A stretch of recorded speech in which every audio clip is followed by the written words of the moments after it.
যুদ্ধ থামলেও অনিশ্চয়তা কাটেনি, বরং নতুন করে আলোচনার পথে হাঁটছে যুক্তরাষ্ট্র ও ইরান।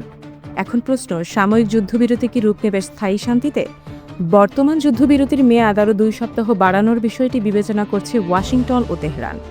মার্কিন সংবাদ মাধ্যম ব্লুমবার্গ জানিয়েছে, আগামী মঙ্গলবার শেষ হতে যাওয়া এই যুদ্ধবিরতির সময় বাড়িয়ে আলোচনার জন্য আরও সুযোগ তৈরি করতে চায় দুই পক্ষ।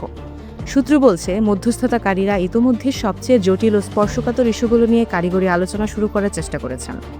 এর মধ্যে রয়েছে হরমুজ প্রণালী পুনরায় খুলে দেওয়া এবং ইরানের ইউরেনিয়াম সমৃদ্ধকরণ কার্যক্রম।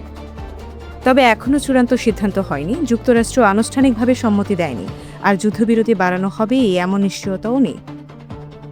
আলোচনার সঙ্গে যুক্ত একাধিক সূত্র জানিয়েছে, দুই পক্ষই আর নতুন করে যুদ্ধে ফিরতে চায় না। মার্কিন প্রেসিডেন্ট ডোনাল্ড ট্রাম্পও ইঙ্গিত দিয়েছেন, প্রায় 7 সপ্তাহ ধরে চলা এই সংঘাত এখনও শেষের পথে। ইরান বরাবরই বলছে, শান্তিপূর্ণ কাজে ইউরেনিয়াম সমৃদ্ধ করার অধিকার তাদের রয়েছে। বিপরীতে যুক্তরাষ্ট্র ও ইসরায়েল চায়, ইরান যেন কখনো পারমাণবিক অস্ত্র তৈরি করতে না পারে, এজন্য তাদের সক্ষমতা সীমিত করা হোক। এই টানাপোড়েনের মধ্যেই হরমুজ প্রণালী এখনও কার্যত অচল। বিশ্বের প্রায় 1/5 জ্বালানি এই পথ দিয়ে পরিবাহিত হয়, ফলে এর প্রভাব পড়ছে বৈশ্বিক বাজারেও।